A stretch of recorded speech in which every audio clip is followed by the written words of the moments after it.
Eu sou a Verônica, essa é a Biblioteca da V e hoje a gente vai falar sobre Procura-se um Marido, que é um livro de autoajuda porque eu tô desesperada. Não, é que já zoaram muito a minha cara por causa do título desse livro, então eu estou incorporando a zoeira. Esse livro é da Karina Ricci. Ela é uma autora brasileira. Eu já li um livro dela que se chama Perdida, que é uma graça. O Perdida, ele conta a história de uma moça que ela volta no tempo. Ok, desconsidera essa parte.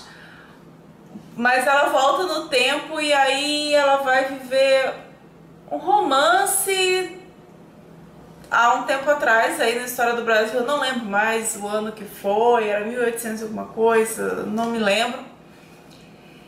E Perdida é uma história fofa e eu chorei.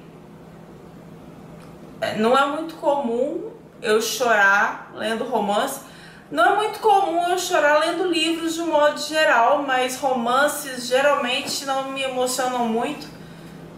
Talvez porque eu não leia muitos romances.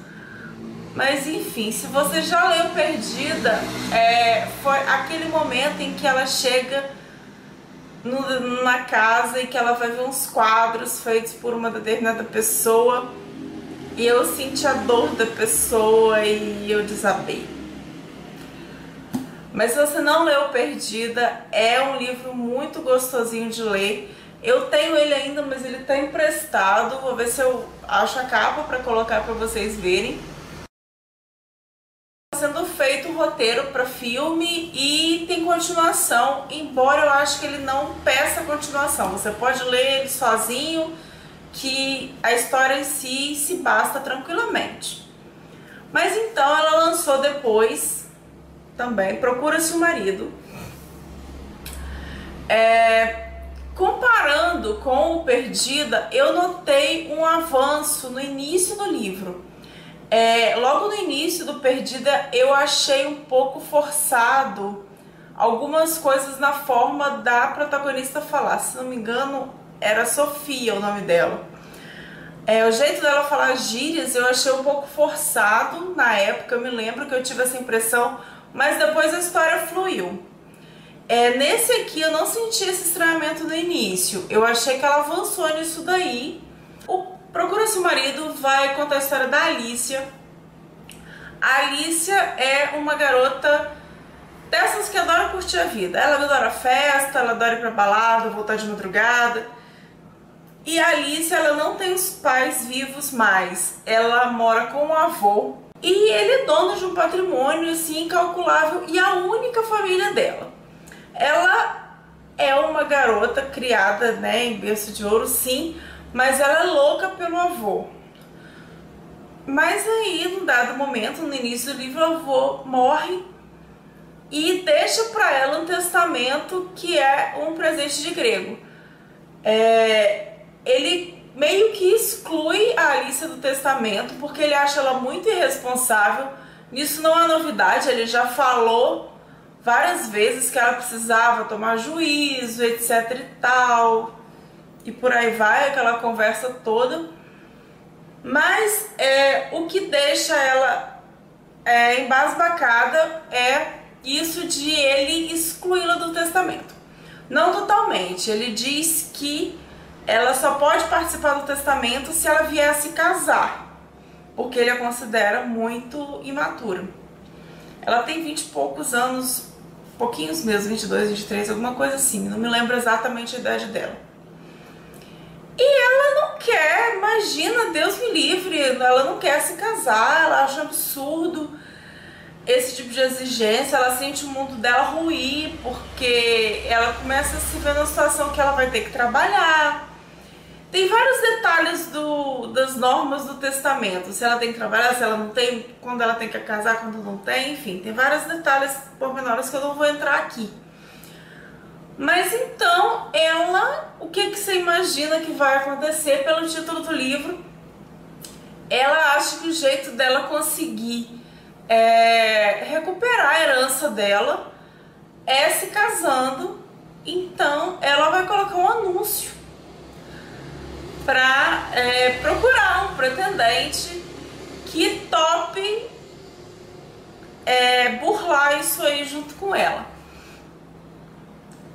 Eu não sei se eu devo entrar em detalhes, mas é muito óbvio no início quem vai ser o tal pretendente. A gente vai conhecer o Max. O Max, ele é aquele clássico mocinho com quem a mocinha se desentende primeiro para depois se entender. Bom, é um chiquilite, né, gente? É um romance mais leve, não é aquele romance denso e elaborado. É um livro de romance leve, então ele vai ter clichês. O negócio é escolher qual clichê trabalhar e se o autor vai fazer isso bem ou não. Mas então dentre os clichês que ela poderia ter escolhido, ela escolheu esse daí, que é aquele casal que se desentende a princípio. E aí o Max, ele trabalha na empresa do avô e ele tem lá os interesses dele também para ter uma esposa, para ser um homem casado. E aí eles acham que podem matar dois coelhos com uma cajadada só e vai haver toda aquela história do casal que se casa por interesse. E aí depois, pontinho, pontinho, pontinho, você já sabe o que vai acontecer. Pois é. O que eu gostei e o que eu não gostei. Eu continuo achando que a Karina Ricci se escreve bem, assim, ela tem o desenrolar da escrita dela é bem gostoso de acompanhar, a leitura flui rápido, você vai, assim, de uma forma bem gostosa. O gênero, ele é um pouco assim também, né, que é o chiquilite, ele tem essa tendência a ser uma leitura fluida mesmo, para passar o tempo. São livros quando você não tá assim com muita vontade de ficar refletindo muito sobre a vida, sabe? Essas leituras leves. Todo mundo precisa de uma leitura leve de vez em quando e às vezes um romance vem a calhar nesse caso. Eu geralmente, quando eu quero leitura leve, eu vou ler um romance policial, uma história de detetive, que eu gosto mais. Mas às vezes até eu tenho vontade de ler algum romance e eu gostei muito da escrita da Karina Ricci. Teve um outro momento que eu achei que ela ia cair num clichê muito do forçado, mas ela deu uma desviada e salvou. Ufa, ainda bem, porque eu ia ficar muito decepcionada. O que eu não gostei muito? Eu achei os discursos românticos meio forçados.